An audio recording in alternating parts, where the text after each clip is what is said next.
Endangered species day यानी लुप्त प्राय प्रजाति दिवस।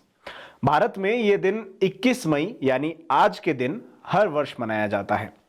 इस दिन को सभी उम्र के लोगों को लुप्त होती प्रजातियों और उनकी रक्षा के तरीकों के बारे में जानने के लिए मनाया जाता है। यह दिन लुप्त होने वाली प्रजातियों और उनके आवास की रक्षा के महत्व के बारे में जागरूकता फैलाता है। अब जानते हैं लुप्त प्राय प्रजातियां क्या है और किस तरह से किसी प्रजाति को लुप्त होती प्रजातियों में गिना जाता है। पृथ्वी पर जीवन शुरू होने से लेकर आज तक बहुत सारी प्रजातियां आई और चली गई यानी लुप्त हो गई। ये सब पर्यावरण की भौतिक और जैविक स्थितियों के बदलने के कारण होता है। विलुप्त होना प्रकृति का नियम है और ऐसा होना आगे भी जारी रहेगा। लेकिन कुछ वैज्ञानिकों के अनुसार प्रजातियों के विलुप्त होने का वर्तमान दर पहले से बहुत ज्यादा है और यह चिंता का विषय है।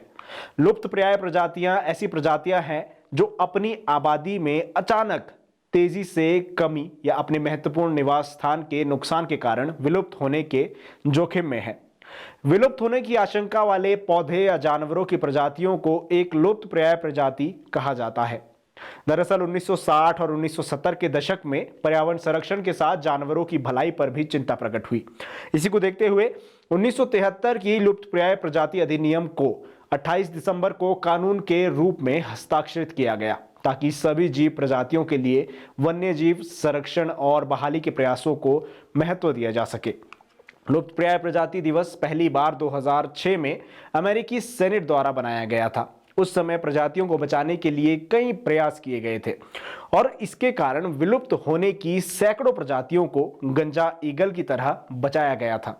International union for conservation of nature यानी IUCN के अनुसार पिछले 2 दशकों से लुप्त प्राय प्रजातियों की सूची दोगुनी से अधिक हो गई है। किसी भी प्रजाति को लुप्त प्राय एक मापदंड के अनुसार कहा जाता है जिसके बारे में आपको आगे बताया जाएगा। विभिन्न सरकार और स्थानीय संगठनों के पास प्रजातियों के लिए निर्णय लेने का अपना एक अलग अलग मापदंड होता है। IUCN के अनुसार एक लुप्त प्राय प्रजाति को कुछ मापदंडों के अनुसार मापा जाता है, जैसे 10 वर्षों में 50 से 70% आबादी अगर कम हो जाए, कुल भौगोलिक क्षेत्र 5000 वर्ग किलोमीटर से कम या स्थानीय जनसंख्या क्षेत्र 500 वर्ग किलोमीटर से कम हो जाना, 2500 से कम वयस्कों की आबादी का आकार, 250 वयस्कों की प्रतिबंधित आबादी या अगले 20 वर्षों के भीतर विलुप्त होने की संभावना।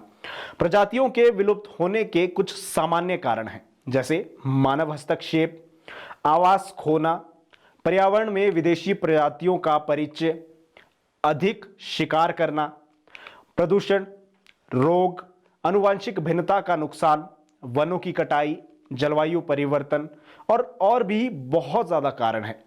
इस समय बहुत से कारण ऐसे हैं जिससे प्रजातियां बहुत तेजी से विलुप्त होती जा रही है। हमें प्रजातियों को बचाने के लिए कदम उठाने की आवश्यकता है। बहुत जल्द ऐसा समय आएगा जब हम बहुत सारे जानवर और पक्षियों को नहीं देख पाएंगे। आज की इस खास पेशकश में इतना ही। आपको ये जानकारी कैसे लगी हमें कमेंट करके जरूर बताएं। धन्यवाद। सही और सटीक खबरों के लिए यूं ही देखते रहिए TSR digital TV. TSR digital TV, opinion to impact.